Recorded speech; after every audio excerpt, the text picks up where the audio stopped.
Nasaan na kaya si Mickey at saka si Marian? Uulan na oh, hindi pa sila umuwi. Asan na kaya sila? Kailangan tumalaman ni Mami yung nakita ko. Matutuwa talaga si Aling Corazon na dumating na yung anak niya after almost many years had passed.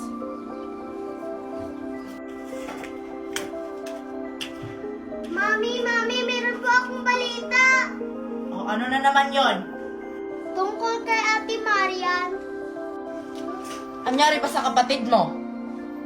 Hindi kayo maniniwala. Anong klaseng balita ba yan, Mickey? Yung kapatid mo! May nangyari ba sama sa kanya? Wala.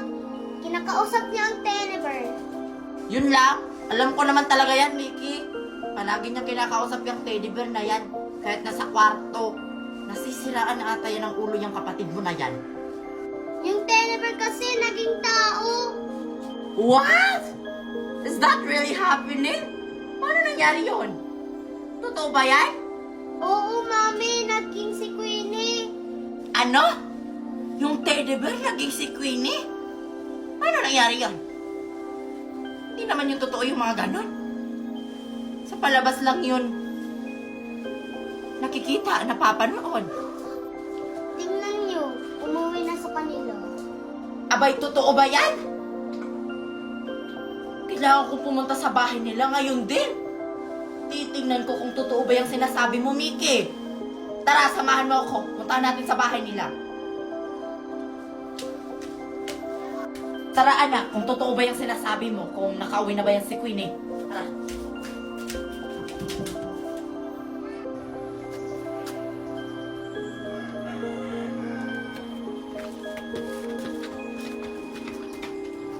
Saan kaya pupunta si Mami at saka si Mickey? Baka pupunta yun ng bayan. Manunood na lang ako ng TV. Wala kaya yung anak ko. Kailan kaya din uuwi?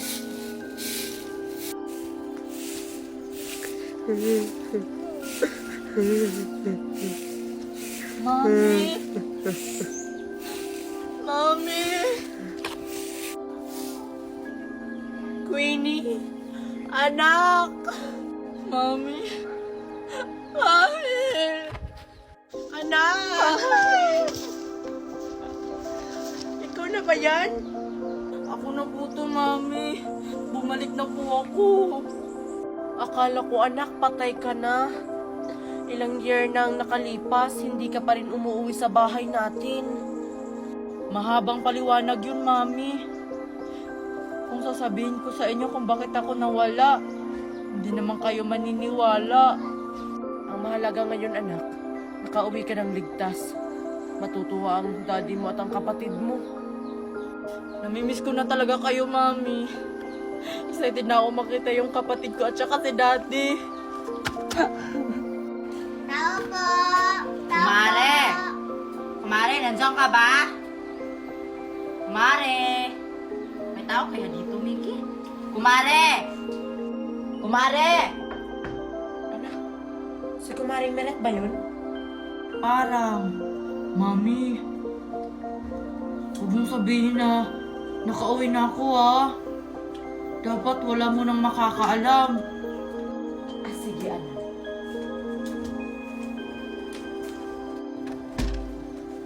Ay, Mare, ikaw pala yan.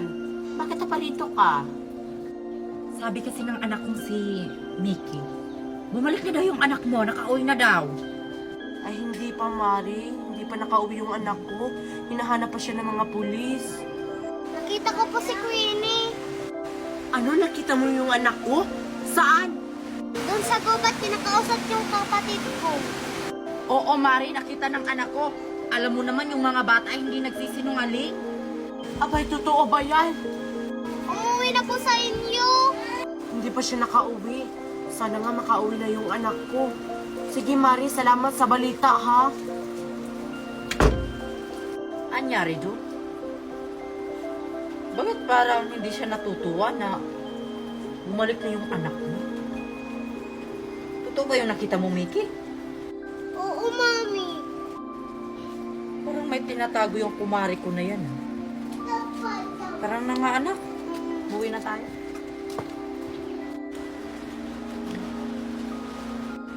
O mami, bakit daw pumunta si Aling Merit dito sa bahay natin? Anong kailangan niya? Nakita ka na ng kapatid ni Marian dun sa gubat. Ano? Mami, dapat wala mo nang makakaalam na nakauwi na ako. Malalaman pa rin nila, anak. Alam mo naman dito sa barangay natin, marami mga chismosa. Oo nga pala, marami palang chismosa dito sa barangay natin. Lalo na yung si Aling Miret. Ay, oo nga, anak mo. Saan ka ba talaga nanggaling, anak? Bakit ang tagal mong hindi nakauwi? Hindi mo na sa ngayon, Mami. Sa susunod ko na lang sasabihin pag handa na ako.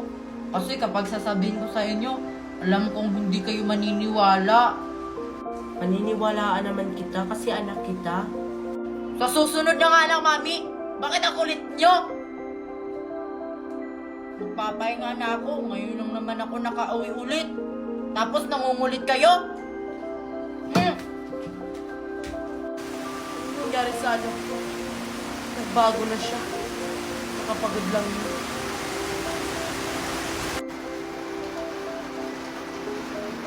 Matutulog na ako. Oh, ang sarap ulit maging tao.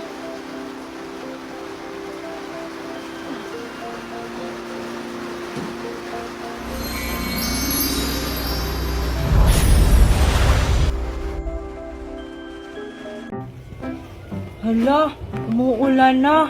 Wala pa naman akong dalang payong. Saan kaya ako sisilong? Hala, umuulan na. Mabuti na lang nagdala ako ng payong. Na. Ayun, doon na lang ako sisilong.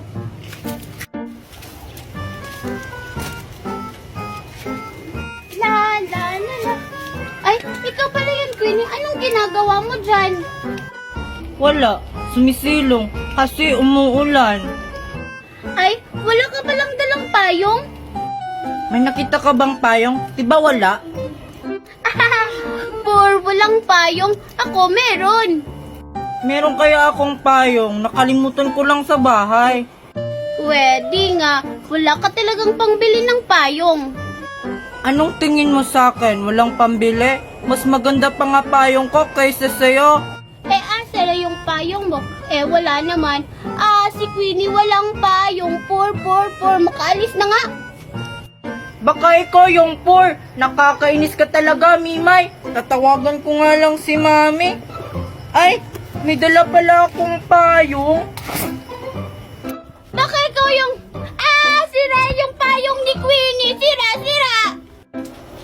Di ko naman to payong. Napulot ko lang to dyan. Ang ganda naman ng bola ko. Ay, nako. Nakita ko na naman si Mimay. Ano na namang problema mo sa akin? Wala. Naiinis lang talaga ako pag nakikita kita. Di wag mo kong tingnan. Mas nakakainis nga yung mukha mo. May pabagbag ka pa. Wala namang laman. May laman kaya tong bag ko. Inggit ka lang kasi wala kang ganito. Bakit naman ako maiinggit? Ang pangit-pangit nga ng bag mo. Anong pangit? Ang ganda-ganda kaya nito. Binili pa to ni Mami galing ibang bansa. Ano naman, marami kaya akong ganyan. Binili ni Ninang Magna. Mas maganda pa nga dyan. We, talaga ba marami kang bag? Wala naman Meron kaya nandun sa bahay. Sige nga, kunin mo kung marami ka bang bag. Ayoko nga, baka kunin mo pa. Wala naman. Walang bag si Mimay. Inggit. Hindi kaya ako naiinggit sa'yo, no? Inggit si Mimay. Makaalis na nga. Ganun. Inggit pala ako, ha? Aray! Buti nga sa'yo. Maldita ka talaga, Mimay. Susumbong talaga kita kay Mami. Hoy, Marian, Nicole. Maliligo ako ng swimming pool. Ano naman kung maliligo ka? Wala namang swimming pool dito sa ating Queenie, no? Ilog meron. Meron kaming swimming pool sa likod ng bahay namin. Bagong gawa ni Daddy. Ha? Swimming pool ba yung nasa likod ng bahay nyo? Eh, hindi naman yon swimming pool. Fish pan yun, Queenie. Mga isda ang naliligo doon. Hindi yon fish pan, no? Swimming pool talaga yon. E di kung ayaw mo maniwala sa amin, Queenie, maliligo na lang kami ng ilog. Mas maganda pa kaysa sa swimming pool mo. Eh di maligo na lang kayo sa ilog nyo. Ayun yung ilog nyo, ang lapit-lapit na. Tingnan ko lang kung sinong mangingitim sa inyong dalawa. Masasandak na lang kami kapag maliligo kami ng ilog. Hindi kami mangingitim, no? Oo nga, sumama ka na lang sa amin, Queenie. Ang pangit maligo ng swimming pool, no? Ayaw ko maligo sa ilog, no? Baka mangingitim ako. Pagagalitan ako ng mami ko. Doon na lang ako sa swimming pool namin. Hindi pa siya nakakaitim. E di kung ayaw mong sumama sa amin, e di wag, hindi ka naman namin pinipilit, no? Oo nga, maligo ka na lang sa swimming pool mo. May paiinggit-inggit ka pa. Eh di fine, maliligo na ako. Makauwi na nga. Marian, para maganda maligo dun. Saan? Sa ano? Sa swimming pool nila, Queenie. Hindi pa kasi ako nakakaligo ng swimming pool kahit kailan. Ako rin kaya, hindi pa ako nakakaligo ng swimming pool. Kaso, nahihiya ako ni Queenie. Nagagalit na yun sa atin. Ikaw kasi, bakit mo pinatulan? Ayan tuloy, hindi na tayo makakaligo ng swimming pool. Ikaw kaya yung nauna. Sumabay lang naman ako sa'yo.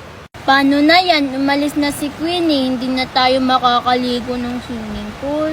Oo nga, baka babalik yun. Gusto ko nang maligo ng swimming pool. Hala, gusto palang maligo ni Marian at Nicole sa swimming pool namin. Kaso paano yan? Wala naman kaming swimming pool. Nagbibiro lang naman ako sa kanila kasi pinapainggit ko sila. Marian, maligo na lang tayo ng ilog. Ayaw ko. Sa swimming pool ako gusto.